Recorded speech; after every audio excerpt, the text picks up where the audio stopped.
The important thing for white parents to keep in the front of our mind is that if black children in this country are not allowed innocence and childhood without fear of being killed by police or marginalized in some other way, then our children don't deserve innocence. If Tamir Rice can be killed, then white children need to be told at least at the same age. If they can't be innocent, we don't get to be innocent. This is CNN.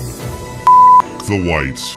Folks, I'm really tired of talking about race. And it's not because I'm scared or because I feel guilty. I can assure you I'm not, and I don't. It's because all I'm ever doing is countering the outright lies and the flawed assumptions of our so-called free press. It's just not a good faith conversation. It's one-sided and lacks any honesty. Not to mention the chance you piss someone off in government and they end up using your own words against you in retaliation. Think it can't happen to you? During a recent vote, the US Senate gave law enforcement agencies access to web browsing history data without the need to obtain a warrant first. According to Senator Ron Wyden, who opposed the bill, getting access to somebody's web browsing history is almost like spying on their thoughts. This level of surveillance absolutely ought to require a warrant. It's now more essential than ever to browse the web using a VPN or virtual private network. The VPN I choose is Virtual Shield because it's the easiest, fastest, and has a plug-and-play 30-day free trial. Virtual Shield wants to offer a 50% off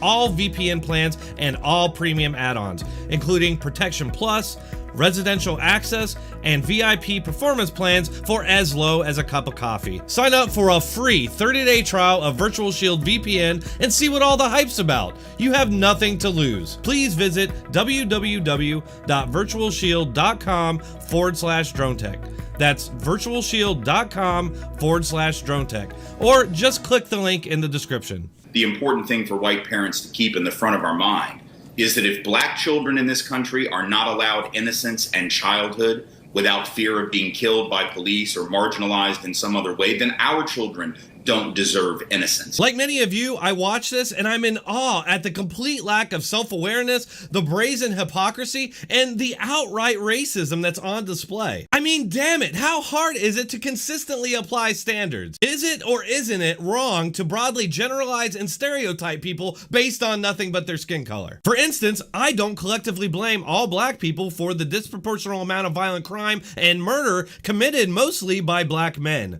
Why would I? That's obviously wrong because most black people aren't criminals. And let me actually just clarify something there. Most violent crime and murder is not committed by black males, but it is a very high rate of violent crime and murder proportional to their population size. And none of this excuses police brutality or what they did to George Floyd, but I'm just saying that it adds context and refutes the idea that white people are some sort of a threat to black people. But this guy is actually saying that white kids shouldn't be allowed to feel safe or have a childhood because supposedly all black kids don't get these things. The implication being that it's white people that are taking these things away from them. What's the evidence for this? The available data is pretty clear that black on black murder is the highest rate of intraracial murder in the country per capita. The data is clear. If anything, there is more black on white violence than the other way around.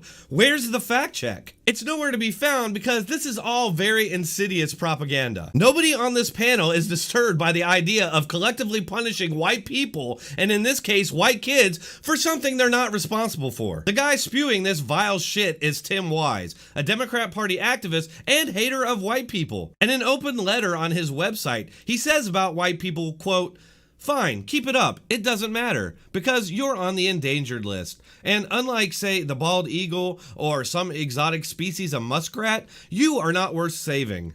Oh, how progressive. This guy's clearly an expert and clearly worth putting on the national airwaves to promote the collective guilt and punishment of all white people. Again, despite the data telling the opposite story. This crap isn't just being peddled on CNN, but even on the TV network news. Over at CBS, they also broadly generalized and judged all white people, claiming that even if you think you're not racist, you are, and there's no defending yourself against the charge. You're guilty because of your skin color. Now that is irony. Robin DiAngelo is a sociologist, and she's author of this book, White Fragility, Why It's So Hard for White People to Talk About Racism. I love this title. To explain what white privilege is exactly and why white people have such a hard time seeing it, because it's so clear to most black people I know. Well, white privilege is the automatic, taken for granted advantage bestowed upon white people. It doesn't matter if you agree with it, if you want it, if you even are aware of it. It's 24/7, 365. We're told that we deserve it and that we earned it. And we take great umbrage when that is challenged. You write too, Robin, in the book that kids from the age between 3 and 4 are intuitively taught that being white is better, that you are superior. It is critical for white people, for people in general, to stop denying their racist ideas and to realize that actually the heartbeat of racism itself is denial, and the sound of that heartbeat is, I'm not racist. Now that is irony. Anyway, she's tried to broadly generalize all white people as having white privilege without any evidence to back it up, and it's because that would be impossible. It's something that's not quantitative. It's much, much more like hunting ghosts. And they set up this situation where only white people are born with this racist gene that no other group of human beings has, and we are guilty from day one. And you can't even defend yourself against it because you supposedly have white privilege. Can nobody see the problem with this? It makes people guilty simply for existing, something that they claim we do to black people. It also reminds me of the Salem witch trials, where it was impossible to defend yourself against the claim that you were a witch. You've been accused of a crime you did not commit. It's impossible to prove your innocence. If you insist that you're innocent anyway, you'll likely be found guilty and executed. But if you confess, apologize, and implicate others for good measure, you'll go free. And to realize that actually the heartbeat of racism itself is denial, and the sound of that heartbeat is, I'm not racist. Okay, that's about all I can take for this round. There's only so much you can say about this racist garbage. It's quite disconcerting that this rhetoric is being spewed on the national airwaves by mainstream sources. All I know is this can't end well. Thanks for watching. If you want to support this channel, go ahead and hit that like button, share this video, and subscribe. If you want to support this channel further, you can do so on one of these platforms, which you can find all the links in the description and in the pinned comment. Thanks for watching. Keep coming back.